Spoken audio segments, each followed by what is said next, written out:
Friends, आज की video आप सभी के लिए काफी ज्यादा इंपॉर्टेंट रहने वाली है, क्योंकि आज की वीडियो में आप सभी के लिए मैं सभी एग्जाम के लिए और आधुनिक भारत के इतिहास का काफी ज्यादा इंपॉर्टेंट टॉपिक का नाम है भारतीय राष्ट्रीय आंदोलन। इस टॉपिक से रिलेटेड मोस्ट इंपॉर्टेंट क्वेश्चन और थ्योरी इस वीडियो में लेकर आया हूँ। मैंने आपके लिए सभी क्वेश्चन सिलेक्टेड और इम्पोर्टेंट लिए हैं। अगर आप किसी भी एग्जाम की तैयारी कर रहे हो, ये वीडियो आपके लिए काफी ज्यादा यूजफुल रहने वाला है। फ्रेंड्स, मैं आपको बताना चाहता हूँ कि इस वीडियो को बनाने में मैंने बहुत ज्यादा मेहनत करी है और यकीन करिए मुझ पे, अगर आप ये पूरा वीडियो देख लेते हो ना, ये टॉपिक आपका अच्छे से क्लियर हो जाएगा और आपको किसी भी बुक को और किसी और वीडियो को देखने की जरूरत नहीं पड़ेगी। तो चलिए हम स्टार्ट कर लेते हैं। फ्रेंड्स, वीडियो को पूरी तरह से स्टार्ट करने से पहले मैं आपको बताना चाहता हूँ कि बिल्कुल हम ऑर्डर में पढ़ेंगे, ठीक है। सबसे पहले हम स्टार्ट करेंगे 1885 के भारतीय राष्ट्रीय कांग्रेस से, ठीक है। उसके बाद मैं आपको लेके जाऊंगा 1905 का जो बंगाल का विभाजन है वो आपको पढ़ाऊंगा। उसके बाद फ्रेंड्स हम पढ़ेंगे मुस्लिम लीग 1906 को। उसके बाद हम पढ़ेंगे कांग्रेस का विभाजन 1907 को, ठीक है। उसके बाद हम पढ़ेंगे खुदीराम बोस को जो फांसी हुई थी 1908 को, उसके बारे में पढ़ेंगे। गदर पार्टी 1913 को पढ़ेंगे। इसी तरीके से हम पढ़ेंगे गांधी जी का भारत आगमन 1915। मतलब जितने भी इंपॉर्टेंट टॉपिक होते हैं ना, वो सारे हम पढ़ेंगे और जितने भी क्वेश्चन बनते हैं इससे वो हम पढ़ने वाले हैं। यकीन मानिए फ्रेंड्स, बहुत ज्यादा इंपॉर्टेंट और स्पेशल वीडियो आप सभी के लिए रहने वाली है। तो चलिए हम स्टार्ट कर लेते हैं। सबसे पहले फ्रेंड्स हम पढ़ेंगे भारतीय राष्ट्रीय कांग्रेस 1885 को, ठीक है। तो पहला क्वेश्चन इसमें बनता है कि 1885 में भारतीय राष्ट्रीय कांग्रेस यानी कि आईएनसी की स्थापना किसकी पहल पर की गई थी? राइट आंसर हो जाता है ऑप्शन डी, एओ ह्यूम के पहल पर। आपको बताना चाहता हूँ भारतीय राष्ट्रीय कांग्रेस की स्थापना कब हुई थी? आप बोलोगे 1885 में हुई थी। अगर आपसे एग्जाम में ये पूछ लें कि किसकी पहल पर की गई थी, एओ ह्यूम के पहल पर की गई थी। इंपॉर्टेंट पॉइंट समझते हैं। भारतीय राष्ट्रीय कांग्रेस का गठन 28 दिसंबर 1885 को एलन ऑक्टेवियन ह्यूम द्वारा किया गया था। अन्य संस्थापक सदस्यों में दादा भाई नौरोजी और दिनशा वाचा शामिल हैं। पहला सत्र 1885 में बोमेश चंद्र बनर्जी की अध्यक्षता में बॉम्बे में आयोजित किया गया था। तो आपसे एग्जाम में पूछा जाता है कि बताओ भारतीय राष्ट्रीय कांग्रेस का जो पहला सत्र है कब आयोजित हुआ? आप बोलोगे 1885 में बोमेश चंद्र बनर्जी की अध्यक्षता में हुआ था। एनी बेसेंट भारतीय राष्ट्रीय कांग्रेस की पहली महिला अध्यक्ष थी। और इसी के साथ आपको बताना चाहता हूँ सरोजनी नायडू भारतीय राष्ट्रीय कांग्रेस की पहली भारतीय महिला अध्यक्ष थी। दोनों क्वेश्चन एग्जाम में पूछे जाएंगे आपसे अगर पूछा जाएगा कि बताओ भारतीय राष्ट्रीय कांग्रेस की पहली महिला अध्यक्ष कौन थी? आप बोलोगे एनी बेसेंट। और अगर आपसे पूछ लें कि बताओ भारतीय राष्ट्रीय कांग्रेस की पहली भारतीय महिला अध्यक्ष कौन थी? आप बोलोगे सरोजनी नायडू। फिर जितने भी मैंने यहाँ पे पॉइंट रखे हैं ना, ये सभी अपने आप में क्वेश्चन है, ठीक है। तो आपको एक एक पॉइंट बिल्कुल ध्यान से समझना और साथ में नोट्स बनाना है। ये तो हमने बात कर ली भारतीय राष्ट्रीय कांग्रेस 1885 के बारे में। अब हम आगे देखते हैं बंगाल का विभाजन 1905, ठीक है। अब हम इसको पढ़ने वाले हैं। जितने भी इंपॉर्टेंट क्वेश्चन और फैक्ट बनते हैं वो हम देखेंगे इसमें। तो हमारा क्वेश्चन है 1905 में बंगाल का विभाजन किसके द्वारा किया गया था? राइट आंसर हो जाता है इस क्वेश्चन का ऑप्शन बी, लॉर्ड कर्जन के द्वारा। 1905 में बंगाल का विभाजन हुआ लॉर्ड कर्जन के द्वारा। अगर हम डिटेल में इस क्वेश्चन को समझते हैं, 19 जुलाई 1905 को भारत के तत्कालीन वायसराय लॉर्ड कर्जन ने बंगाल के विभाजन की घोषणा की थी और 16 अक्टूबर 1905 को इसे लागू किया था। विभाजन के बाद बंगाल को पश्चिमी बंगाल और पूर्वी बंगाल में बांटा गया था। 12 दिसंबर 1911 को लॉर्ड हार्डिंग ने बंगाल को फिर से संगठित किया। तो यहाँ पे आपको समझ में क्या आया? देखो यहाँ पे जो क्वेश्चन एग्जाम में बनता है वो तो आप सबसे पहले यही बनेगा कि बताओ बंगाल का विभाजन किसने किया? तो आप बोलोगे बंगाल का विभाजन किया था वायसराय कर्जन ने, ठीक है। पूछा जाए कि कब हुआ था? वर्ष 1905 में हुआ था। ये वर्ष आपके लिए काफी इंपॉर्टेंट है। और फ्रेंड्स, अगर आपसे एग्जाम में ये पूछा जाए कि बताओ बंगाल को फिर से संगठित किसने किया, तब आपका आंसर होगा लॉर्ड हार्डिंग ने। देखो फ्रेंड्स, बिल्कुल सिस्टम वाइज आपको पढ़ा रहा हूँ। यकीन मानिए जितने भी पॉइंट मैंने यहाँ पे रखे हैं अपने आप में क्वेश्चन है एग्जाम में, ठीक है। तो फ्रेंड्स, हम पढ़ेंगे भारतीय राष्ट्रीय आंदोलन में मुस्लिम लीग 1906 के बारे में, ठीक है। ये भी काफी इंपॉर्टेंट है। तो मुस्लिम लीग 1906 के बारे में जो पहला क्वेश्चन बनता है वो ये बनता है, ऑल इंडिया मुस्लिम लीग की स्थापना कब हुई थी? राइट आंसर हो जाता है ऑप्शन ए, वर्ष 1906 में। एग्जाम में डायरेक्टली पूछा जाता है कि बताओ ऑल इंडिया मुस्लिम लीग की स्थापना कब हुई थी? 1906 में। इंपॉर्टेंट पॉइंट समझते हैं। ऑल इंडिया मुस्लिम लीग यानी कि AIML की स्थापना 30 दिसंबर 1906 को ढाका बांग्लादेश में हुई थी। पूछा जाए कहां पर हुई थी? बांग्लादेश के शहर ढाका में हुई थी। इस लीग की स्थापना ढाका के नवाब सलीम उल्लाह खान के नियंत्रण में एक सम्मेलन में हुई थी। मतलब आपको ये पता लग गया कि ये जो ऑल इंडिया मुस्लिम लीग है इसकी स्थापना 1906 में हुई थी ढाका बांग्लादेश में। और इसकी जो स्थापना है ये ढाका के नवाब जो थे सलीम उल्लाह खान, इनके नियंत्रण में हुई थी। इस लीग का संविधान 1907 में कराची पाकिस्तान में बनाया गया था। इसका पहला अधिवेशन 1908 में अमृतसर पंजाब में हुआ था। ऑल इंडिया मुस्लिम लीग के पहले सत्र की अध्यक्षता किसने करी थी? आगा खान ने। ये सभी फैक्ट आपको ध्यान रखने हैं। अब फ्रेंड्स हम देखते हैं भारतीय राष्ट्रीय आंदोलन में कांग्रेस का विभाजन। तो आपको बताना चाहता हूँ 1907 में कांग्रेस का विभाजन हुआ। तो हमारा जो पहला क्वेश्चन बनता है ना वो ये बनता है, कांग्रेस के उदारवादी व उग्रवादी नेताओं में वास्तविक नेताओं में विभाजन किस अधिवेशन में हुआ था? राइट आंसर हो जाता है ऑप्शन बी, सूरत अधिवेशन, जो कि कब हुआ था? 1907। सूरत अधिवेशन जो कि 1907 में हुआ था फ्रेंड, इसमें ना कांग्रेस का विभाजन हुआ उदारवादी व उग्रवादी नेताओं में, यानी कि गरम दल और नरम दल के बीच में इनका विभाजन हुआ। डिटेल में अगर हम समझें, 1907 के सूरत सत्र को लोकप्रिय रूप से सूरत विभाजन के रूप में जाना जाता था, क्योंकि कांग्रेस दो समूह में विभाजित हो गई थी, यानी कि गरम दल और नरम दल। इसकी अध्यक्षता नरम दल के नेता रास बिहारी घोष ने की थी। आपको बताना चाहता हूँ गरम दल के सबसे प्रमुख नेता बाल गंगाधर तिलक, लाला लाजपत राय और बिपिन चंद्र पाल थे, जिन्हें सामूहिक रूप से लाल बाल पाल तिकड़ी के रूप में जाना जाता है। इसी के साथ आपको बताना चाहता हूँ दादा भाई नौरोजी, गोपाल कृष्ण गोखले, मदन मोहन मालवीय नरमपंथी नेता थे। देखो फ्रेंड्स, ये तो मैंने आपको समझा दिया कांग्रेस का विभाजन 1907 के बारे में कंप्लीट इन्फॉर्मेशन, ठीक है। अब हम डिस्कस करते हैं, अगले ही साल खुद्दीराम बोस को फांसी दी गई थी, ठीक है। तो खुद्दीराम बोस की फांसी 1908 को हम समझते हैं, ठीक है। ये भी भारतीय राष्ट्रीय आंदोलन का एक महत्वपूर्ण पार्ट है। तो क्वेश्चन हमारा ये है, खुद्दीराम बोस को निम्नलिखित में से किस जेल में फांसी पर भेजा गया था? काफी बार एग्जाम में क्वेश्चन पूछा गया है। राइट आंसर हो जाता है ऑप्शन बी, मुजफ्फरपुर। खुद्दीराम बोस को मुजफ्फरपुर की जेल में फांसी के लिए भेजा गया था। डिटेल में अगर हम समझें, 30 अप्रैल 1908 को खुद्दीराम बोस ने मुजफ्फरपुर में गाड़ी पर बम फेंका था, जिससे मुख्य प्रेसिडेंसी मजिस्ट्रेट डगलस किंग्सफोर्ड की मृत्यु हो गई थी। आगे अगर हम समझें, इस मामले को अलीपुर बम षड्यंत्र केस 1908 के नाम से भी जाना जाता है। मुजफ्फरपुर के मुख्य प्रेसिडेंसी दंडनायक D.H. किंग्सफोर्ड को मारने की साजिश के आरोप में खुद्दीराम बोस को मुजफ्फरपुर जेल भेज दिया गया था। और इसी के साथ आपको बताना चाहता हूँ 13 जुलाई 1908 को उन्हें मौत की सजा सुनाई गई और 11 अगस्त 1908 को 18 साल की उम्र में उन्हें फांसी पर लटका दिया गया। फिर जितने भी आपको यहाँ पे फैक्ट बताए सभी एग्जाम के लिए काफी इंपॉर्टेंट थे। यहाँ पे मैंने आपको ये बताया कि खुद्दीराम बोस को मुजफ्फरपुर जेल में फांसी के लिए भेजा गया था, ठीक है। क्यों भेजा गया था? क्योंकि इन्होंने गाड़ी पर बम फेंका था, जिसमें कि जो मुख्य प्रेसिडेंसी थे मजिस्ट्रेट डगलस किंग्सफोर्ड, ठीक है, डगलस किंग्सफोर्ड की मृत्यु हो गई थी, ठीक है। और इसे हम अलीपुर बम षड्यंत्र केस के नाम से भी जानते हैं। आई होप आपको फ्रेंड्स एक फैक्ट पता लग रहा होगा। अब फ्रेंड्स हम पढ़ेंगे भारतीय राष्ट्रीय आंदोलन का जो इंपॉर्टेंट पार्ट है वो है गदर पार्टी, ठीक है। गदर पार्टी जिसकी 1913 में स्थापना हुई थी, इसके बारे में हम पढ़ेंगे क्वेश्चन और थ्योरी पार्ट में। तो हमारा पहला जो बेसिक क्वेश्चन यही बनता है कि अमेरिका में गदर पार्टी की स्थापना किसके द्वारा की गई थी? राइट आंसर हो जाता है इस क्वेश्चन का ऑप्शन सी, उपयुक्त दोनों, लाला हरदयाल और सोहन सिंह भाकना। लाला हरदयाल और सोहन सिंह भाकना ने अमेरिका में गदर पार्टी की स्थापना करी थी। एग्जाम में कई बार पूछा गया है। गदर पार्टी की स्थापना लाला हरदयाल ने 15 जुलाई 1913 को सैन फ्रांसिस्को कैलिफोर्निया में की थी। ये भी काफी बार एग्जाम में पूछा जाता है कि गदर पार्टी की जो स्थापना है कहाँ पर हुई थी?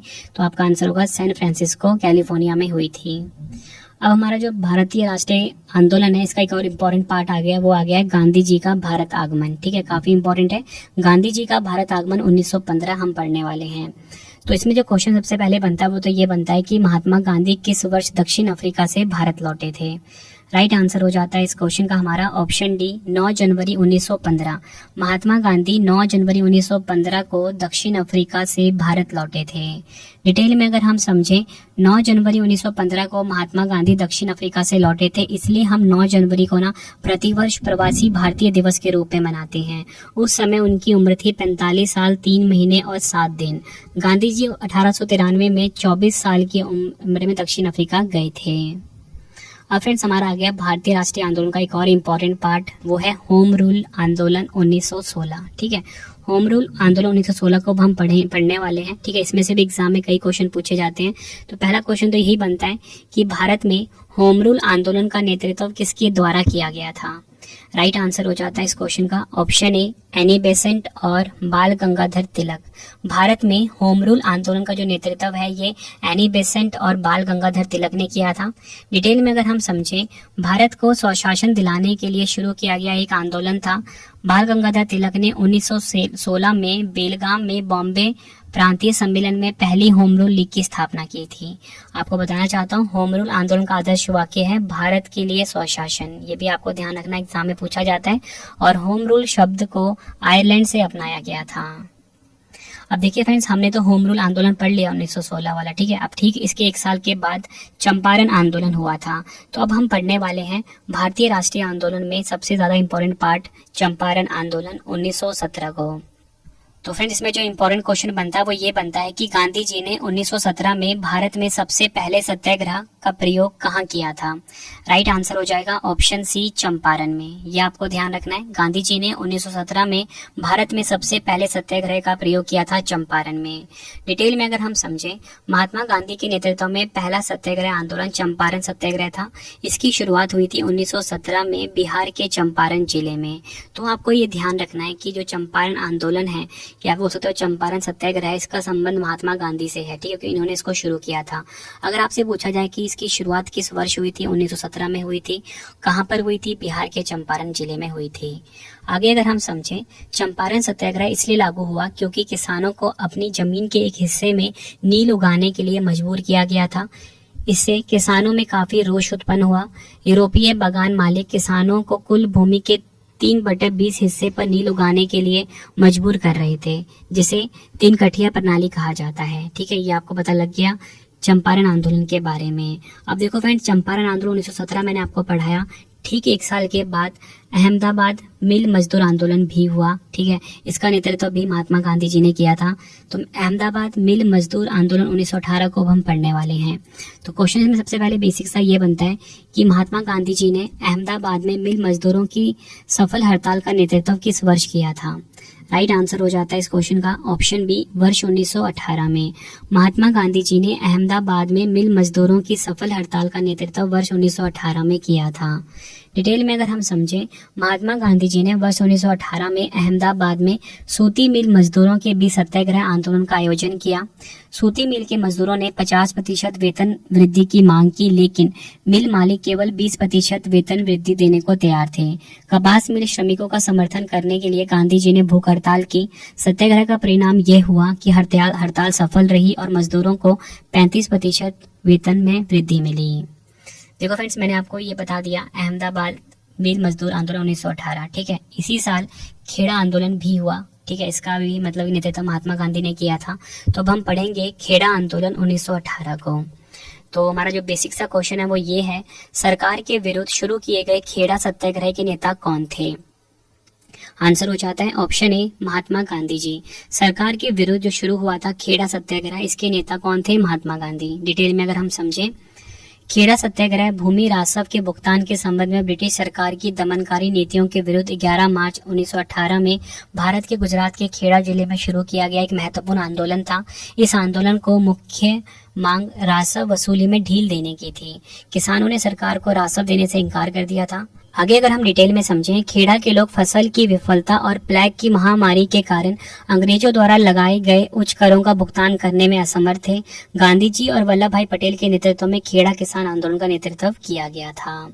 देखो फ्रेंड्स, ये तो मैंने आपको बता दिया खेड़ा आंदोलन 1918 के बारे में, ठीक है।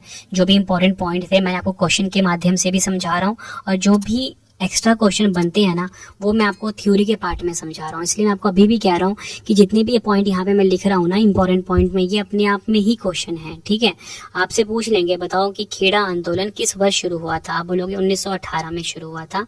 किस राज्य में? गुजरात राज्य में, ठीक है। उद्देश्य भी आपको पता लग गया क्यों शुरू किया गया था।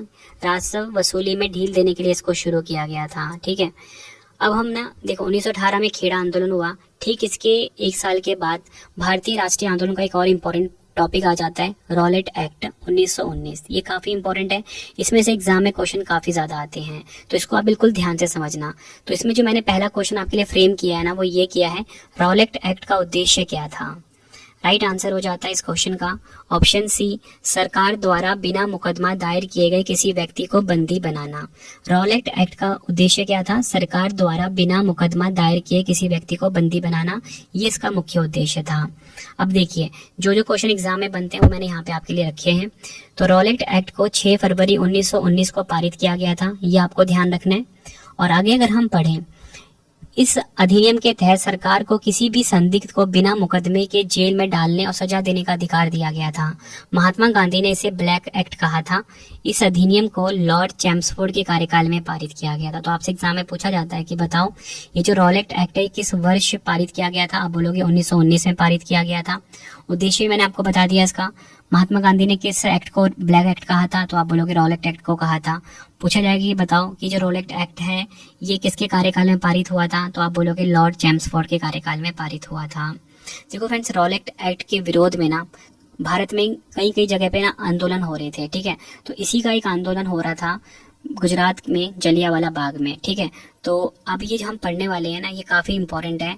रॉलेट एक्ट 1919 के ठीक उसी साल जलियांवाला बाग हत्याकांड हुआ था, ठीक है।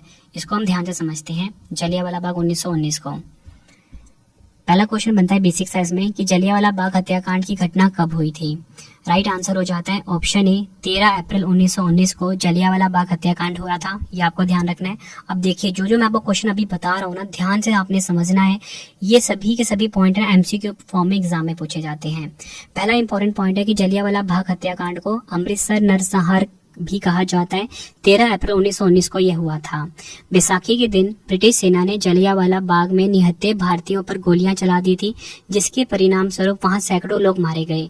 इस घटना के पीछे की वजह भारतीय स्वतंत्रता समर्थक नेताओं डॉक्टर सैफुद्दीन किचलू और डॉक्टर सत्यपाल की गिरफ्तारी थी। मतलब क्या हुआ था फ्रेंड्स, मैंने आपको बताया था ना कि 1919 में रॉलेट एक्ट आया था, ठीक है। तो रॉलेट एक्ट में क्या था? सरकार द्वारा बिना मुकदमा दायर किए किसी भी व्यक्ति को बंदी बनाना। तो सरकार ने क्या किया था? ब्रिटिश सरकार ने ये किया था कि जो भारतीय स्वतंत्रता समर्थक थे डॉक्टर सैफुद्दीन किचलू और डॉक्टर सत्यपाल को गिरफ्तार कर लिया था। तो इसी का विरोध हो रहा था कहाँ पे? जलियांवाला बाग में। बिल्कुल शांति तरीके से हो रहा था, लेकिन क्या हुआ आगे मैं आपको बताता हूँ। इस हत्याकांड के लिए पंजाब के lieutenant governor Michael O Dwyer को सीधे तौर पर जिम्मेदार ठहराया गया था। इस हत्याकांड के बाद महात्मा गांधी जी ने केसर-ए-हिंद की उपाधि लौटा दी थी और इस हत्याकांड के बाद रविन्द्रनाथ टैगोर ने अपना नाइटहुड सम्मान वापस कर दिया था। मतलब फ्रेंड्स यहाँ पे जो शांतिपूर्ण तरीके से जो आंदोलन हो रहा था ना जलियांवाला बाग में, इसमें क्या किया? जो जनरल डायर था उसने लोगों पे गोलियां चला दी, ठीक है। मैंने यहाँ पे आपको बताया ना, जिसमें कि कई लोग मारे गए, कई सैकड़ों लोग मारे गए। तो यही बता दिया मैंने आपको कि क्यों आंदोलन कर रहे थे। तो उसका रीजन यही था कि रॉलेट एक्ट की वजह से डॉक्टर सैफुद्दीन किचलू और डॉक्टर सत्यपाल को गिरफ्तार किया गया था।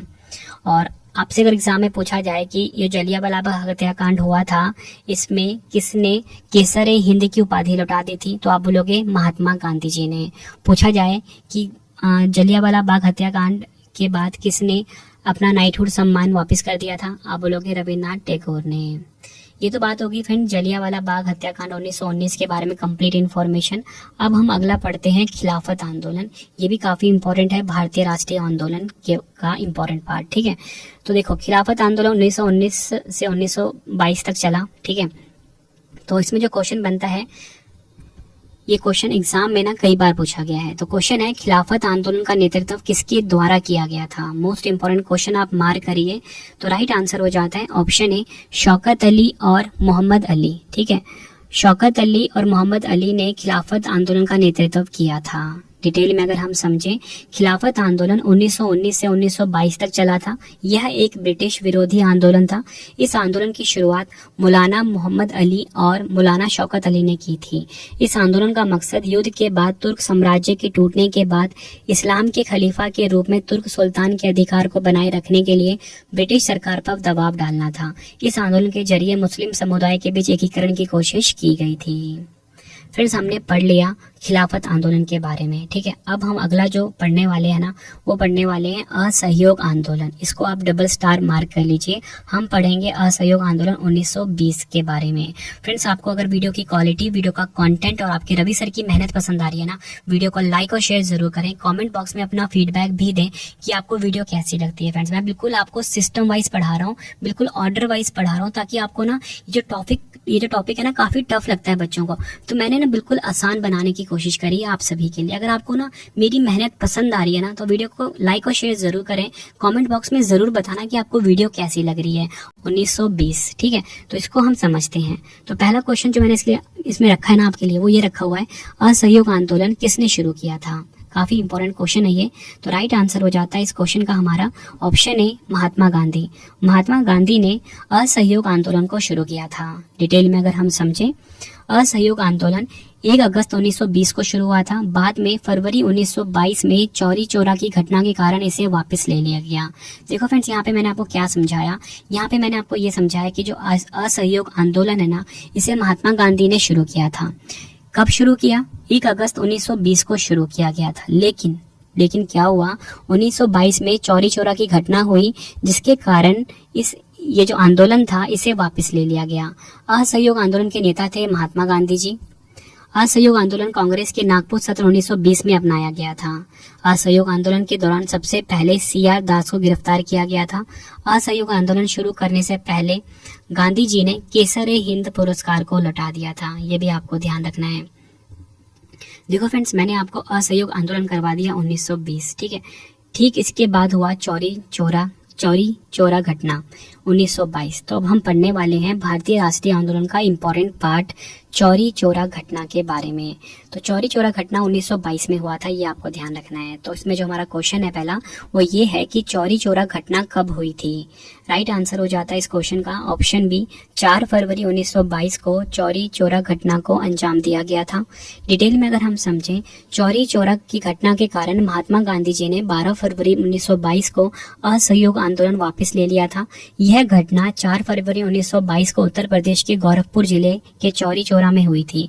इस घटना में असहयोग आंदोलन में हिस्सा ले रहे किसानों की भीड़ पुलिस से भिड़ गई और एक पुलिस स्टेशन में आग लगा दी गई। इस घटना में 22 पुलिसकर्मी और 3 नागरिक मारे गए थे।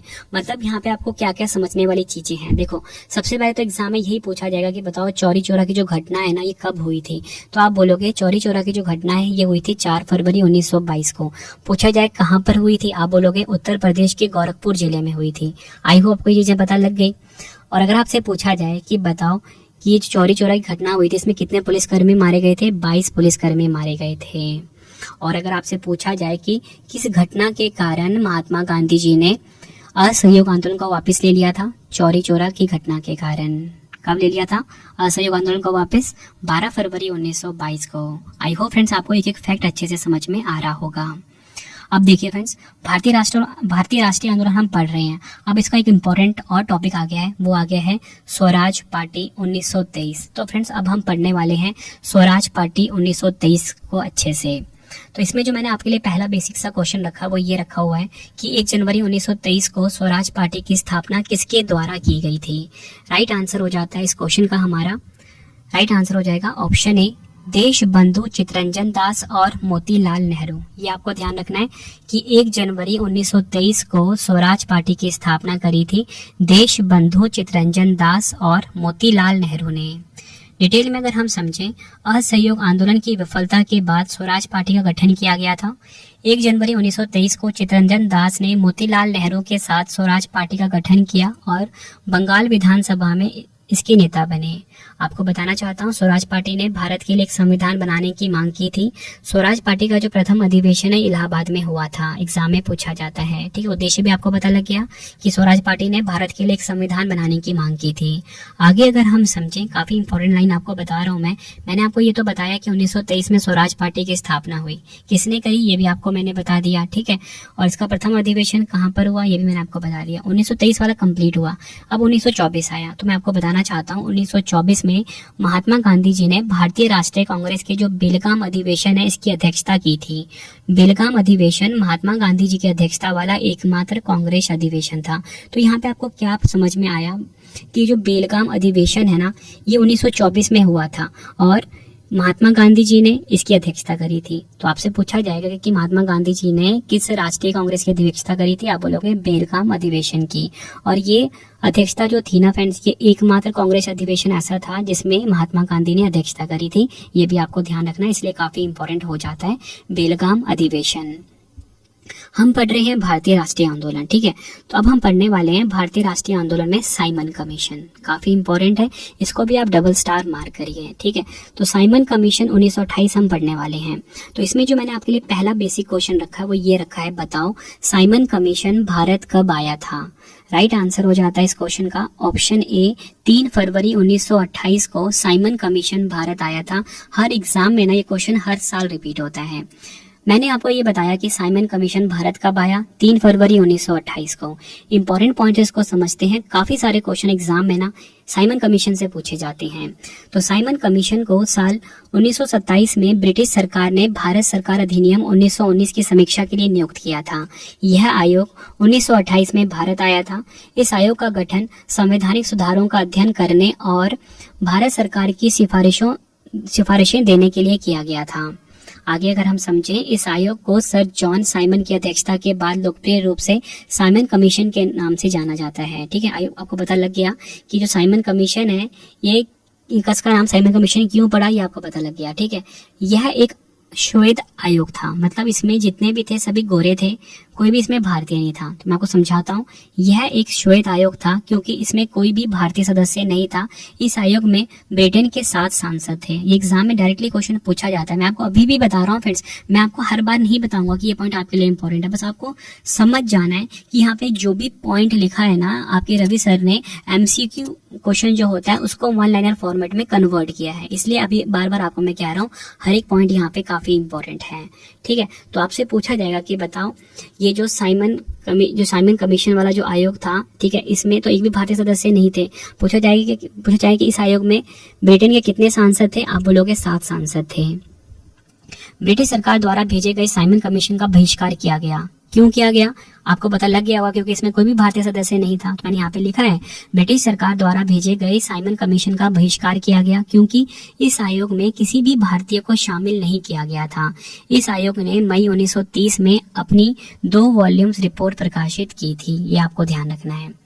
मैंने आपको भारतीय राष्ट्रीय आंदोलन का सबसे इंपॉर्टेंट पार्ट था साइमन कमीशन 1928, ये अच्छे से समझा दिया।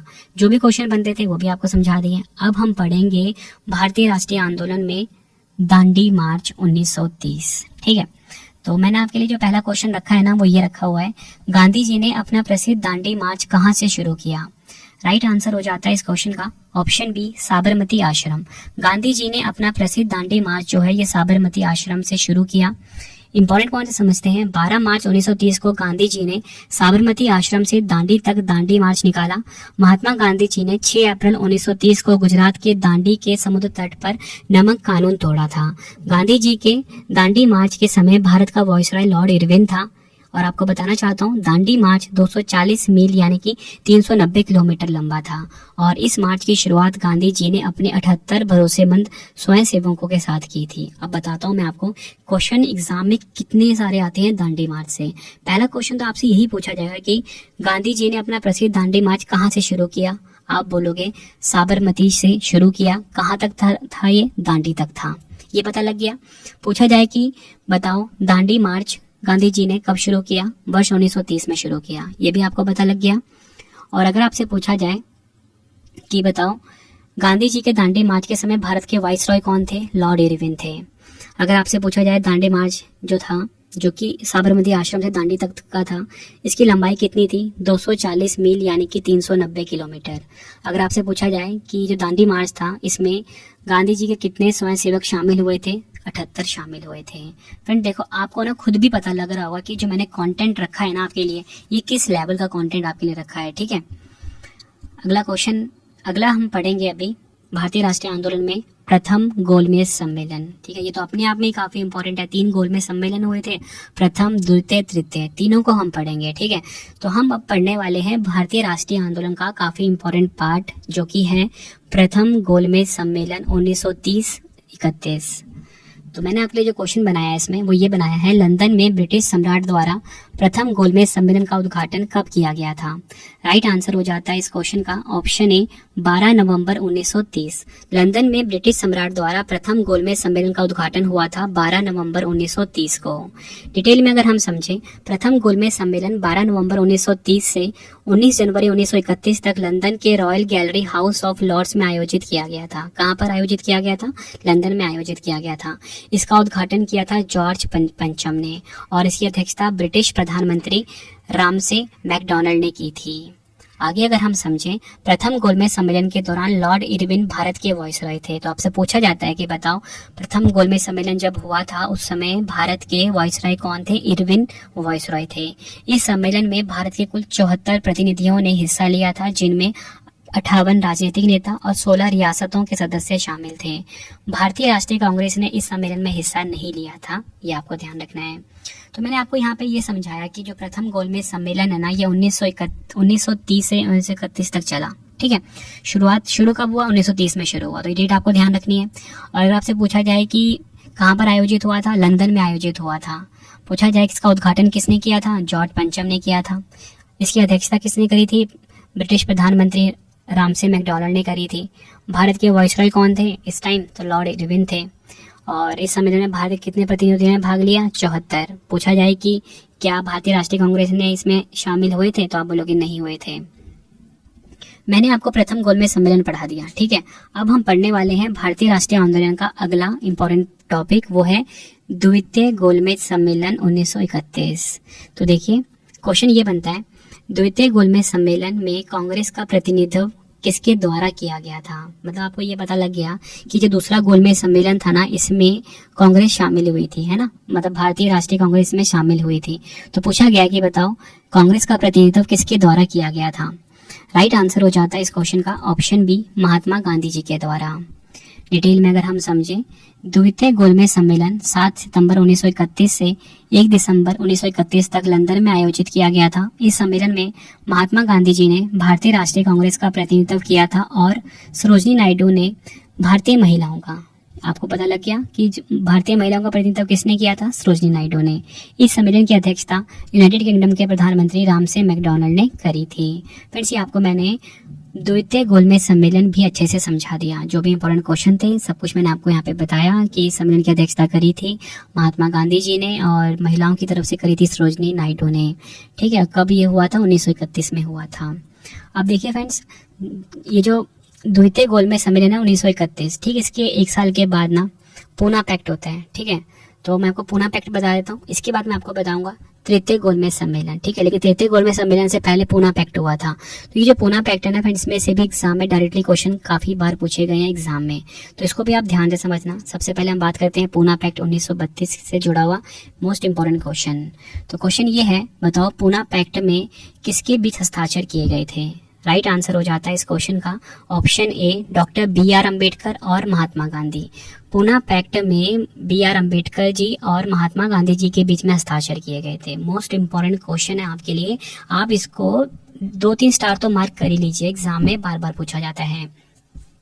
अब मैं आपको ना पूना पैक्ट से जुड़े हुए कुछ इंपॉर्टेंट क्वेश्चंस बताता हूँ। देखिए, पूना पैक्ट महात्मा गांधी और डॉक्टर भीमराव अंबेडकर के बीच 24 सितंबर 1932 को हुआ था। ठीक है, 1932 को वो एक समझौता था। आपको पता लग गया ना कब हुआ था ये? 1932 में हुआ था। एग्जाम में डायरेक्टली पूछा जाता है पूना पैक्ट कब हुआ था, मतलब जो समझौता हुआ था कब हुआ था? 1932 में हुआ था। किसके बीच में हुआ था? महात्मा गांधी जी और डॉक्टर भीमराव अंबेडकर के बीच। इस समझौते के तहत ब्रिटिश भारत की संसद में दलित वर्गों को चुनावी सीटों पर आरक्षण दिया गया था। यह समझौता पुणे की यरवदा सेंट्रल जेल में हुआ था, ये आपको ध्यान रखना है। यह समझौता पुणे की यरवदा सेंट्रल जेल में महात्मा गांधी और डॉक्टर अंबेडकर की ओर से मदन मोहन मालवीय ने हस्ताक्षरित किए थे। ये आपको ध्यान रखना है कि डॉक्टर BR अम्बेडकर की तरफ से किसने हस्ताक्षर किए थे? मदन मोहन मालवीय ने। मैंने आपको पूना पैक्ट 1932 समझा दिया। तो फ्रेंड्स, अब हम पढ़ने वाले हैं भारतीय राष्ट्रीय आंदोलन का इंपॉर्टेंट टॉपिक तृतीय गोलमेज सम्मेलन 1932। ठीक है, ये तो आपको पता लग गया कि तृतीय गोलमेज सम्मेलन कब हुआ था, वर्ष 1932 में हुआ था। तो इससे जुड़ा जो पहला मैंने इंपॉर्टेंट क्वेश्चन आपके लिए रखा हुआ है वो ये रखा है, तृतीय गोलमेज सम्मेलन का आयोजन कब किया गया था। राइट आंसर हो जाता है इस क्वेश्चन का ऑप्शन बी, 17 नवंबर 1932 को तृतीय गोलमेज सम्मेलन का आयोजन किया गया था।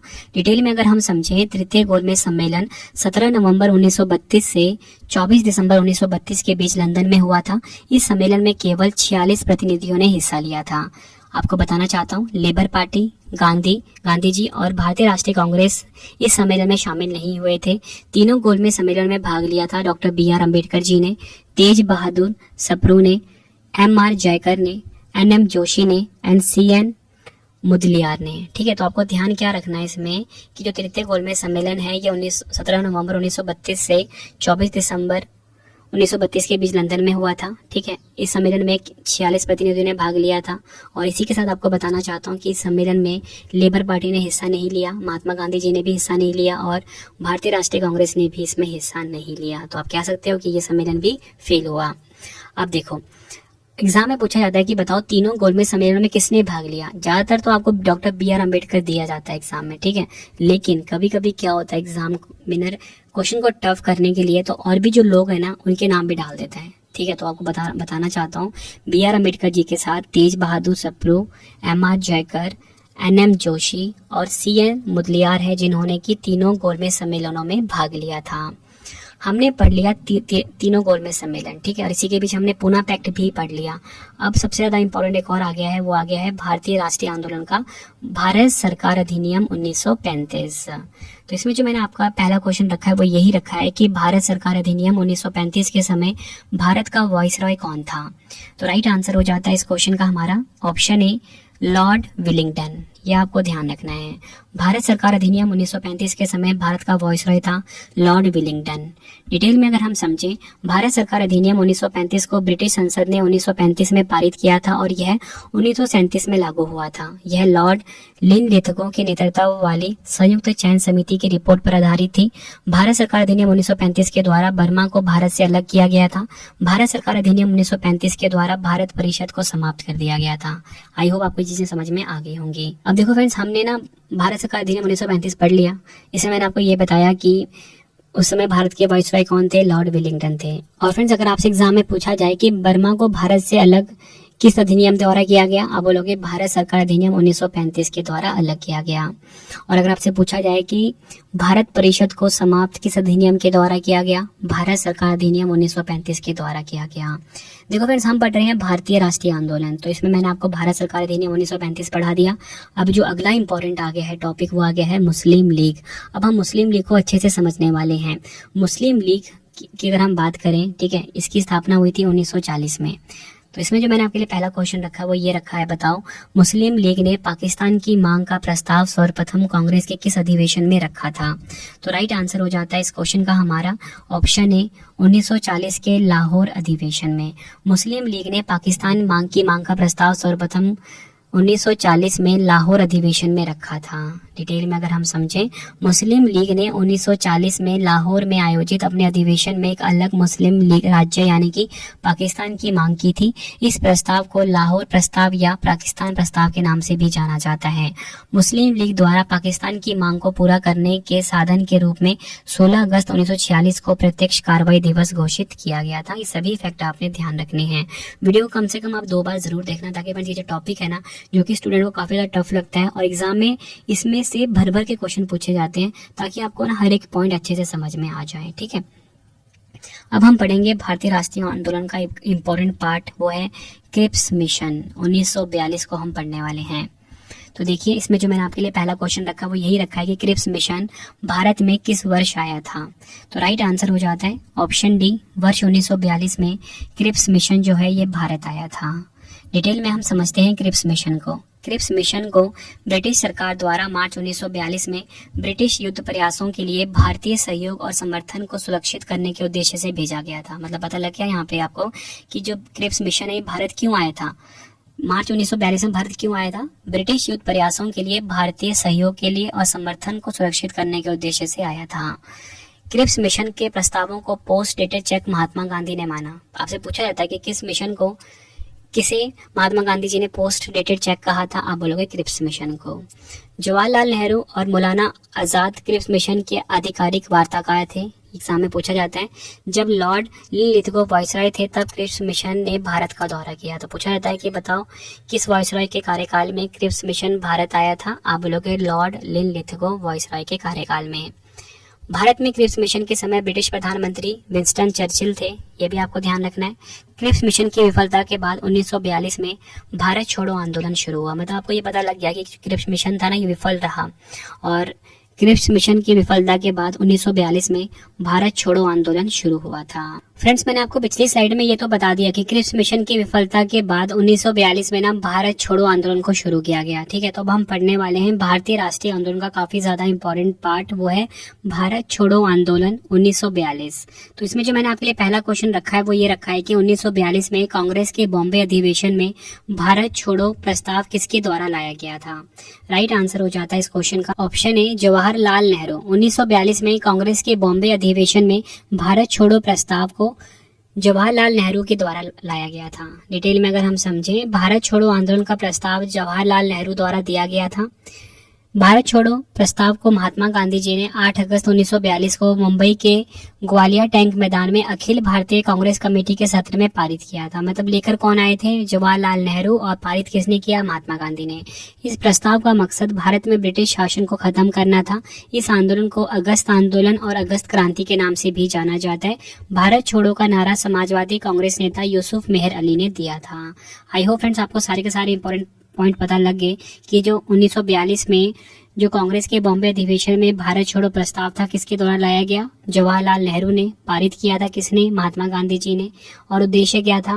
ब्रिटिश शासन को खत्म करना। और इसे ना, ये जो भारत छोड़ो आंदोलन है, इसे अगस्त आंदोलन और अगस्त क्रांति के नाम से भी जाना जाता है। नेक्स्ट है हमारा क्वेश्चन, भारत छोड़ो आंदोलन के समय गांधी जी को गिरफ्तार करके कौन सी जेल में रखा गया था? राइट आंसर हो जाएगा ऑप्शन सी, पूना जेल में। ये आपको ध्यान रखना है। डिटेल में अगर हम समझें, भारत छोड़ो आंदोलन के दौरान 9 अगस्त 1942 की सुबह महात्मा गांधी समेत कांग्रेस के ज्यादातर नेताओं को गिरफ्तार कर लिया गया था। गांधी जी को पूना की जेल में रखा गया था, जबकि नेहरू, आजाद और दूसरे नेताओं को अहमदनगर किले में हिरासत में रखा गया था। इस आंदोलन के दौरान गांधी जी ने करो या मरो का नारा दिया था। भारत छोड़ो आंदोलन गांधी जी द्वारा 9 अगस्त 1942 को द्वितीय विश्व युद्ध के दौरान भारत में शुरू किया गया था। आई होप आपको ये चीज भी पता लग गई होगी। नेक्स्ट है हमारा, अगस्त आंदोलन के दौरान अंग्रेजों ने कौन सा ऑपरेशन शुरू किया था? अगस्त आंदोलन, मैंने आपको क्या बताया कि अगस्त आंदोलन किसका दूसरा नाम है? भारत छोड़ो आंदोलन का ही दूसरा नाम है। तो पूछा गया आपसे, बताओ कि अगस्त आंदोलन के दौरान, यानी कि भारत छोड़ो आंदोलन के दौरान अंग्रेजों ने कौन सा ऑपरेशन शुरू किया था? राइट आंसर हो जाता है option D, operation zero hour. ये आपको ध्यान रखना है। देखो फ्रेंड्स, यहाँ पे मैंने आपको पढ़ा दिया अगस्त आंदोलन यानी कि भारत छोड़ो आंदोलन, ठीक है। और ये मैंने आपको बताया था 1942 में हुआ था। तो इसके बाद हम पढ़ने वाले हैं अभी शिमला सम्मेलन 1945, ठीक है। ये भी काफी इंपॉर्टेंट है, एग्जाम में क्वेश्चन बनते हैं इसमें से। तो हमारा क्वेश्चन है, शिमला सम्मेलन किस वर्ष में आयोजित किया गया था? राइट आंसर हो जाता है ऑप्शन सी, वर्ष 1945 में शिमला सम्मेलन आयोजित किया गया था। डिटेल में अगर हम समझें, शिमला सम्मेलन भारत शिमला में वाइसरॉय लॉर्ड वेबल और ब्रिटिश भारत के प्रमुख राजनीतिक नेताओं के बीच एक बैठक थी। शिमला सम्मेलन में कुल 22 प्रतिनिधियों ने हिस्सा लिया था। सम्मेलन 24 जून 1945 को शिमला में शुरू हुआ और 14 जुलाई 1945 तक चला। शिमला सम्मेलन विफल साबित हुआ क्योंकि मुस्लिम लीग ने शिमला सम्मेलन शर्त रखी कि वाइसरॉय की कार्यकारिणी परिषद में नियुक्त होने वाले सभी मुस्लिम सदस्यों का चयन वह स्वयं करेगी, ठीक है। अब देखो फ्रेंड्स, मैंने आपको ये बता दिया कि शिमला सम्मेलन 1945 में हुआ था और ये फेल हो गया था, ठीक है। तो ठीक इसके 1 साल के बाद कैबिनेट मिशन योजना आई। कैबिनेट मिशन योजना हम पढ़ेंगे 1946 को। तो इसमें जो पहला क्वेश्चन आपने रखा वो मैंने यही रखा है कि कैबिनेट मिशन योजना किस वर्ष में स्थापित की गई थी? राइट आंसर हो जाता है इस क्वेश्चन का हमारा ऑप्शन डी, वर्ष 1946 में कैबिनेट मिशन योजना जो है ये स्थापित की गई थी। कैबिनेट मिशन भारत में संविधान निर्माण के तरीके पर विचार विमर्श करने के लिए साल 1946 में था। इसका मकसद भारत को शांतिपूर्ण तरीके से सत्ता हस्तांतरित करना और संविधान बनाने पर आम सहमति बनाना था। इस मिशन की घोषणा इंग्लैंड के प्रधानमंत्री क्लेमेंट एटली ने की थी। 24 मार्च 1946 को ब्रिटिश कैबिनेट के 3 सदस्य Lord Pethick Lawrence, Sir Stafford Cripps और एवी अलेक्जेंडर भारत आए थे। ठीक है, मैंने आपको यहाँ पे क्या बताया कि जो कैबिनेट मिशन योजना है ये 1946 में स्थापित हुई थी, ये आपको ध्यान रखना है। इसका मकसद क्या था? भारत को शांतिपूर्ण तरीके से सत्ता हस्तांतरित करना और संविधान बनाने पर आम सहमति बनाना था। इस मिशन की घोषणा किसने करी थी? इंग्लैंड के प्रधानमंत्री क्लेमेंट एटली ने।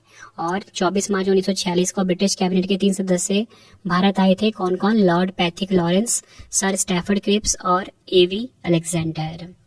अब देखिए फ्रेंड्स, मैंने आपको ना कैबिनेट मिशन योजना पढ़ा दिया। ठीक है, अब आ गया हमारा भारतीय राष्ट्रीय आंदोलन का एक और इम्पोर्टेंट पार्ट, वो आ गया है भारतीय स्वतंत्रता अधिनियम 1947, जो कि है हमारा आखिरी। ठीक है, और इसके बाद हम सभी इंपॉर्टेंट क्वेश्चन पढ़ने वाले हैं उस स्वतंत्रता अधिनियम 1947 के बारे में। तो इसमें जो क्वेश्चन है, किस कानून द्वारा भारत और पाकिस्तान को 2 स्वतंत्र राष्ट्रों में विभाजित किए गए थे? आंसर हो जाता है इस क्वेश्चन का हमारा ऑप्शन ए, भारतीय स्वतंत्रता अधिनियम 1947। डिटेल में अगर हम समझें, भारत का विभाजन 1947 में ब्रिटिश भारत का विभाजन था, जिसके साथ ही पाकिस्तान का भी निर्माण हुआ। 3 जून 1947 को माउंट बैटन ने एक प्रेस कॉन्फ्रेंस में भारत के विभाजन की घोषणा की थी और 15 अगस्त 1947 को आज़ादी की तारीख भी घोषित की थी। 1947 में लॉर्ड माउंट बैटन द्वारा घोषित भारत और पाकिस्तान सीमा आयोग के अध्यक्ष सिरिल रैडक्लिफ थे। फ्रेंड्स, ये तो कुछ इंपॉर्टेंट पॉइंट हो गए किसके बारे में? भारतीय स्वतंत्रता अधिनियम 1947 के बारे में। फ्रेंड्स, इसी तरीके से जितने भी इंपॉर्टेंट टॉपिक थे ना भारतीय राष्ट्रीय आंदोलन से जुड़े हुए, वो मैंने आपको करवाए। देखो फ्रेंड्स, यहाँ पे ना कुल मिला के मैंने आपको 30 से ज्यादा इंपॉर्टेंट टॉपिक करवाए हैं। ठीक है, भारतीय राष्ट्रीय आंदोलन में, जो कि छोटे छोटे टॉपिक थे। अब मैंने ना कहने के लिए तो मैंने आपको यहाँ पे 32 क्वेश्चन तक ही करवाए, लेकिन जितनी एडिशनल मैंने इन्फॉर्मेशन दी है, हर क्वेश्चन में मैंने आपको 5 से 7 इन्फॉर्मेशन दी है, मतलब 100 से ज्यादा क्वेश्चन तो यहीं पे बन गए। ठीक है, अब कुछ एक्स्ट्रा क्वेश्चन हम पढ़ लेते हैं जो कि एग्जाम में बार बार पूछे जाते हैं भारतीय राष्ट्रीय आंदोलन से जुड़े हुए। यकीन मानिए, ये जो वीडियो आप देख रहे हो ना, ये टॉपिक आपका पूरा कंप्लीट हो रहा है आज। ठीक है, इससे बेस्ट वीडियो और इससे बेस्ट कंटेंट ना आपको किसी पेड कोर्स में भी नहीं मिलने वाला। ठीक है, तो चलिए हम अगला क्वेश्चन देख लेते हैं। क्वेश्चन है हमारा, आजाद हिंद फौज का गठन किसके द्वारा किया गया था? राइट आंसर हो जाता है ऑप्शन डी, सुभाष चंद्र बोस जी के द्वारा आजाद हिंद फौज का गठन किया गया था। डिटेल में अगर हम समझें, 21 अक्टूबर 1943 को सुभाष चंद्र बोस ने सिंगापुर में आजाद हिंद फौज का गठन किया। भारत को आजाद कराने के लिए भारतीय राष्ट्रीय सेना का विचार मूल रूप से रास बिहारी बोस द्वारा कल्पना की गई थी, जो 1915 में जापान चले गए थे। नेक्स्ट है, पूना सार्वजनिक सभा की स्थापना किसके द्वारा की गई थी? आंसर हो जाता है ऑप्शन बी, महादेव गोविंद रानाडे के द्वारा पूना सार्वजनिक सभा की स्थापना की गई थी। डिटेल में अगर हम समझें, पूना सार्वजनिक सभा की स्थापना 2 अप्रैल 1870 को गणेश वासुदेव जोशी, एसएच चिपलुंकर और महादेव गोविंद रानाडे ने पुणे में की थी। नेक्स्ट है, लंदन इंडियन सोसाइटी और ईस्ट इंडिया एसोसिएशन की स्थापना किसके द्वारा की गई थी? राइट आंसर हो जाता है ऑप्शन बी, दादा भाई नौरोजी। ये आपको ध्यान रखना है, लंदन इंडियन सोसाइटी और ईस्ट इंडिया एसोसिएशन की स्थापना दादा भाई नौरोजी के द्वारा की गई थी। डिटेल में अगर हम समझें, 1865 में दादा भाई नौरोजी के मार्गदर्शन में लंदन इंडियन सोसाइटी की स्थापना की गई। इसका गठन भारतीय छात्रों द्वारा राजनीतिक शिकायतों को व्यक्त करने के लिए एक मंच के रूप में किया गया था। ईस्ट इंडिया एसोसिएशन की स्थापना 1 अक्टूबर 1866 को दादा भाई नौरोजी ने की थी। इस एसोसिएशन का मकसद सार्वजनिक हितों और भारतीयों के कल्याण को बढ़ावा देना था। नेक्स्ट है हमारा क्वेश्चन, स्वतंत्रता मेरा जन्मसिद्ध अधिकार है और मैं इसे लेकर रहूंगा, यह कथन किसका है? राइट आंसर हो जाता है ऑप्शन ए, बाल गंगाधर तिलक का। स्वतंत्रता मेरा जन्मसिद्ध अधिकार है और मैं इसे लेकर रहूंगा, यह कथन है बाल गंगाधर तिलक का। तिलक को भारतीय शांति का जनक भी कहा जाता है, ये आपको पता होना चाहिए। वह चरमपंथी गुट से ताल्लुक रखते थे। उन्होंने 2 पत्रिका प्रकाशित की, मराठी में केसरी और अंग्रेजी में महारथा। नेक्स्ट है, अप्रैल 1920 में दिल्ली की केंद्रीय असेंबली में बम फेंकने वाले क्रांतिकारी नेता कौन थे? राइट आंसर हो जाता है ऑप्शन सी, सरदार भगत सिंह। डिटेल में अगर हम समझें, 8 अप्रैल 1929 को भगत सिंह और बटुकेश्वर दत्त ने दिल्ली स्थित केंद्रीय विधानसभा में बम फेंके। बटुकेश्वर दत्त के खिलाफ केंद्रीय विधानसभा बम मामला दायर किया गया था। उन्होंने केंद्रीय विधानसभा हॉल में आंगुतुक गैलरी में इंकलाब जिंदाबाद के नारे लगाने शुरू कर दिए थे। अगला क्वेश्चन है हमारा, निम्नलिखित में से किसने तीनों गोलमेज सम्मेलनों में भाग लिया? राइट आंसर हो जाता है इस क्वेश्चन का ऑप्शन ए, बी.आर. अम्बेडकर जी। बी.आर. अम्बेडकर जी ने तीनों गोलमेज सम्मेलनों में भाग लिया था। अगला क्वेश्चन है, महात्मा गांधी जी ने किस गोलमेज सम्मेलन में भाग लिया था? राइट आंसर हो जाता है ऑप्शन बी, द्वितीय गोलमेज सम्मेलन में महात्मा गांधी जी ने भाग लिया था। नेक्स्ट है, कांग्रेस के उग्रवादी तथा उदारवादी नेताओं में पुनः मेल किस अधिवेशन में हुआ था? आंसर हो जाता है ऑप्शन ए, लखनऊ अधिवेशन 1916 में। डिटेल में अगर हम समझें, 1916 में भारतीय राष्ट्रीय कांग्रेस के लखनऊ अधिवेशन की अध्यक्षता अंबिका चरण मजूमदार ने की थी। नेक्स्ट है, सिपाही विद्रोह के समय भारत का गवर्नर जनरल कौन था? राइट आंसर हो जाता है ऑप्शन ए, लॉर्ड कैनिंग सिपाही विद्रोह के समय भारत का गवर्नर जनरल था। 1857 का सिपाही विद्रोह 10 मई 1857 को मेरठ में शुरू हुआ था। यह विद्रोह ब्रिटिश ईस्ट इंडिया कंपनी के शासन के खिलाफ बंगाल प्रेसिडेंसी के सिपाहियों ने शुरू की थी। यह विद्रोह 20 जून 1858 को ग्वालियर में खत्म हुआ था। अगला है हमारा क्वेश्चन, यंग इंडिया पुस्तक के लेखक कौन है? राइट आंसर हो जाता है इस क्वेश्चन का option B, Lala Lajpat Rai young India पुस्तक के लेखक हैं। नेक्स्ट है, लखनऊ समझौता कब हुआ था? राइट आंसर हो जाता है ऑप्शन सी, वर्ष 1916 में लखनऊ समझौता हुआ था। 1916 का लखनऊ समझौता भारतीय राष्ट्रीय कांग्रेस और मुस्लिम लीग के बीच एक समझौता था। 1916 के लखनऊ समझौते पर बाल गंगाधर तिलक और मोहम्मद अली जिन्ना के बीच हस्ताक्षर हुए। 1916 में भारतीय राष्ट्रीय कांग्रेस के लखनऊ अधिवेशन की अध्यक्षता अंबिका चरण मजूमदार ने की थी। नेक्स्ट है हमारा क्वेश्चन, वर्ष 1857 के संदर्भ में किसे उसके मित्र ने धोखा दिया तथा अंग्रेजों द्वारा बंदी बनाकर मार दिया गया था? राइट आंसर हो जाता है इस क्वेश्चन का हमारा option C, Tatya Tope. Detail में अगर हम समझें, तात्या टोपे को नरवर के राजा मान सिंह ने धोखा दिया था। एग्जाम में कई बार पूछा जाता है। नेक्स्ट है हमारा क्वेश्चन, कांग्रेस द्वारा पूर्ण स्वाधीनता का प्रस्ताव कब और कहां पारित किया गया था? राइट आंसर हो जाता है ऑप्शन डी, कांग्रेस का जो लाहौर अधिवेशन 1929 है, इसमें पूर्ण स्वाधीनता का प्रस्ताव पारित किया गया था। भारतीय राष्ट्रीय कांग्रेस ने 19 दिसंबर 1929 को अपने लाहौर सत्र में पूर्ण स्वराज यानी कि पूर्ण स्वतंत्रता का प्रस्ताव पारित किया था। इस अधिवेशन में जवाहरलाल नेहरू को कांग्रेस का अध्यक्ष चुना गया था। 31 दिसंबर 1929 को नेहरू ने रावी नदी के किनारे तिरंगा फहराया और पूर्ण स्वराज की मांग की। उन्होंने 26 जनवरी 1930 को स्वतंत्रता के लिए निर्धारित तिथि बताई थी। नेक्स्ट है, वर्ष 1939 में कांग्रेस छोड़ने के बाद सुभाष चंद्र बोस ने किस दल की स्थापना की थी? राइट आंसर हो जाता है इस क्वेश्चन का ऑप्शन डी, फॉरवर्ड ब्लॉक की। वर्ष 1939 में कांग्रेस छोड़ने के बाद सुभाष चंद्र बोस ने फॉरवर्ड ब्लॉक की स्थापना की थी। ऑल इंडिया फॉरवर्ड ब्लॉक एक वामपंथी राष्ट्रवादी राजनीतिक पार्टी है जिसकी स्थापना 1939 में सुभाष चंद्र बोस ने पश्चिम बंगाल में की थी। अगला क्वेश्चन एग्जाम के लिए काफी इंपॉर्टेंट क्वेश्चन है ये, गांधी इरविन समझौता कब हुआ था? राइट आंसर हो जाता है इस क्वेश्चन का ऑप्शन डी, 5 मार्च 1931 को गांधी इरविन समझौता हुआ था। गांधी इरविन समझौता भारत के सविनय अवज्ञा आंदोलन से संबंधित था। इस समझौते पर 5 मार्च 1931 को महात्मा गांधी और लॉर्ड इरविन ने हस्ताक्षर किए थे।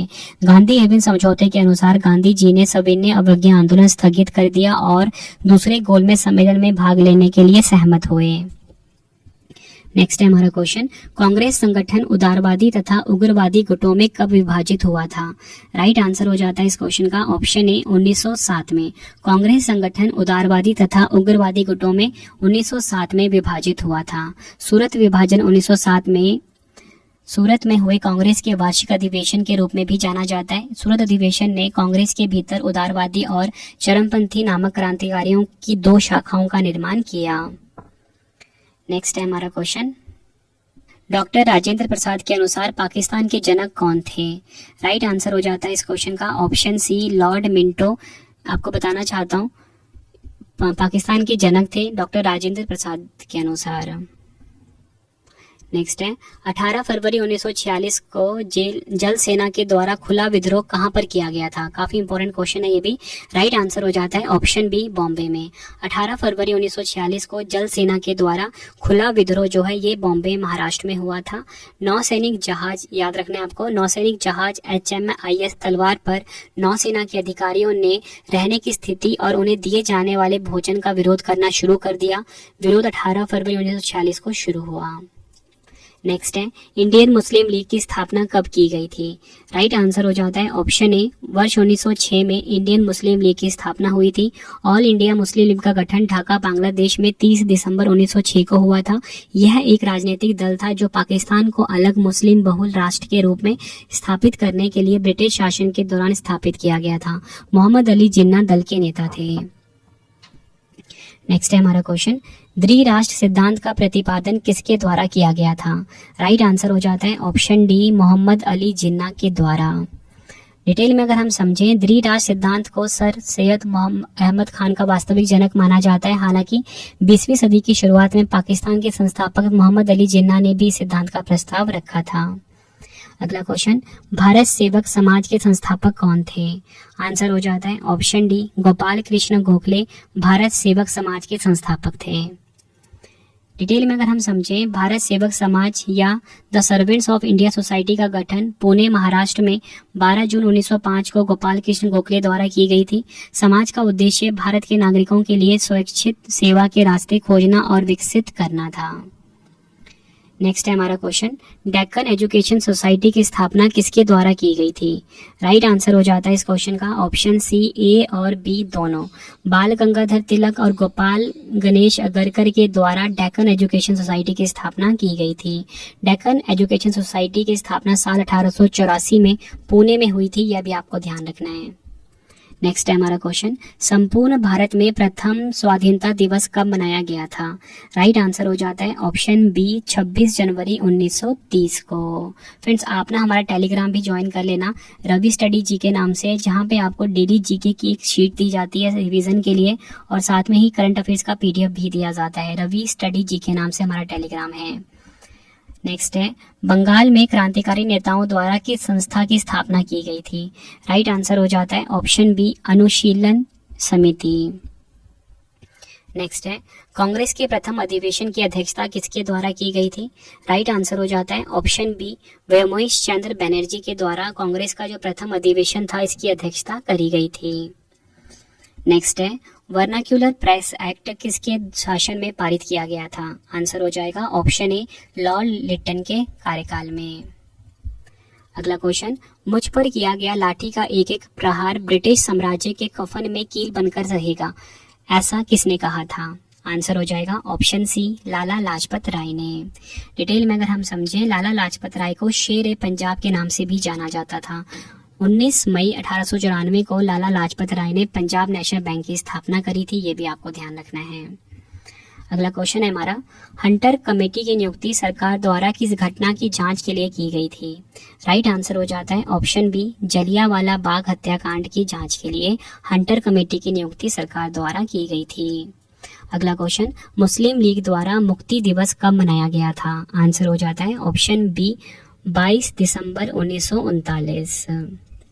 अगला क्वेश्चन, केसरी और मराठा समाचार पत्र किसने निकाले थे?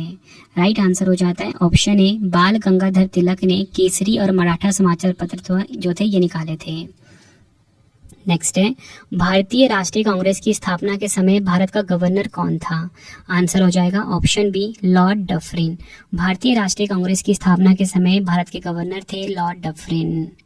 अगला क्वेश्चन, गांधी जी द्वारा किस पत्रिका का संपादन किया गया था? आंसर हो जाएगा ऑप्शन ए, हरिजन। नेक्स्ट है हमारा क्वेश्चन, जलियांवाला बाग हत्याकांड के विरोध में सर नाइटहुड का खिताब किसके द्वारा वापस कर दिया गया था? आंसर हो जाता है ऑप्शन बी, रविंद्रनाथ टैगोर के द्वारा नाइटहुड की जो उपाधि थी ये वापस कर दी गई थी।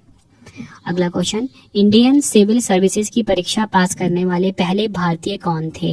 राइट आंसर हो जाता है इस क्वेश्चन का ऑप्शन ए, सत्येंद्र नाथ ठाकुर जो है ये इंडियन सिविल सर्विस की परीक्षा पास करने वाले पहले भारतीय थे। अगला है हमारा क्वेश्चन, इल्बर्ट विधेयक किस वायसराय के काल में पेश किया गया था? आंसर हो जाता है ऑप्शन ए, लॉर्ड रिपन। 1857 के विद्रोह के दौरान कुंवर सिंह किस स्थान के नेता थे? आंसर हो जाएगा ऑप्शन ए, बिहार। अगला क्वेश्चन, किस गवर्नर जनरल की तुलना औरंगजेब से की जाती है? आंसर हो जाता है option D, Lord Curzon. Lord Curzon की तुलना जो है ये औरंगजेब से की जाती है, ये आपको ध्यान रखना है। आखिरी क्वेश्चन है हमारी आज की वीडियो का, भारतीय राष्ट्रवाद के पिता कौन कहलाए जाते हैं? तो राइट आंसर हो जाता है इस क्वेश्चन का ऑप्शन ए, महात्मा गांधी। फ्रेंड्स, ये आपको मैंने मोस्ट इंपॉर्टेंट 70 क्वेश्चन करवाए, ठीक है, बिल्कुल थ्योरी से समझाया मैंने आपको, बिल्कुल टॉपिक वाइज समझाया। आई होप आपका ये वीडियो, जो आपको वीडियो मैं आपके लेकर आया था, इसमें आपका ये टॉपिक अच्छे से क्लियर हो गया होगा। अगर आपको वीडियो की क्वालिटी, वीडियो का कंटेंट और आपके रवि सर की मेहनत पसंद आई है, वीडियो को लाइक और शेयर जरूर करें। कमेंट बॉक्स में अपना फीडबैक भी देना कि वीडियो कैसी लगी है। 2 क्वेश्चन का आप टेस्ट दे दीजिए कमेंट बॉक्स में। तो पहला क्वेश्चन है, 1905 में बंगाल का विभाजन किसके द्वारा किया गया था? 4 ऑप्शन है आपके पास। दूसरा क्वेश्चन है, जलियांवाला बाग हत्याकांड की घटना कब हुई थी? दोनों क्वेश्चन का आंसर आपने कमेंट बॉक्स में देना है। वीडियो कंप्लीट हो गई है। अब आपके लिए इंपॉर्टेंट इन्फॉर्मेशन है। सबसे पहले डेली करंट अफेयर्स पढ़ने के लिए आप मेरा जो करंट अफेयर का चैनल है उसे सब्सक्राइब कर लीजिए। करंट अफेयर्स बाय रवि नाम से है, ठीक है, करंट अफेयर्स बाय रवि नाम से। यहाँ पे मैं डेली के 20 क्वेश्चन करंट अफेयर्स में पढ़ा रहा हूँ आपको, 100% रिजल्ट के लिए है, ठीक है। कोई भी आप चैनल देखते हो वहाँ पे 8 से 10 क्वेश्चन ही पढ़ाए जाते हैं, लेकिन मेरा यूट्यूब का ये ऐसा पहला चैनल है जहाँ पे डेली के 20 क्वेश्चन करंट अफेयर के पढ़ाए जा रहे हैं, ताकि आपका ना एग्जाम में कोई भी क्वेश्चन छूटे ना। तो current affairs by Ravi YouTube channel को आप सब्सक्राइब करके अपने एग्जाम की तैयारी को आप बहुत मजबूत बना सकते हो, ठीक है। वीडियो कैसी लगी आपने कॉमेंट बॉक्स में जरूर बताना है। अगला वीडियो आपको किस टॉपिक पे चाहिए ये भी आप मुझे जरूर बताएं। तो चलिए फ्रेंड्स, अब हम मिलते हैं नेक्स्ट वीडियो में। Thank you and wish you all the best.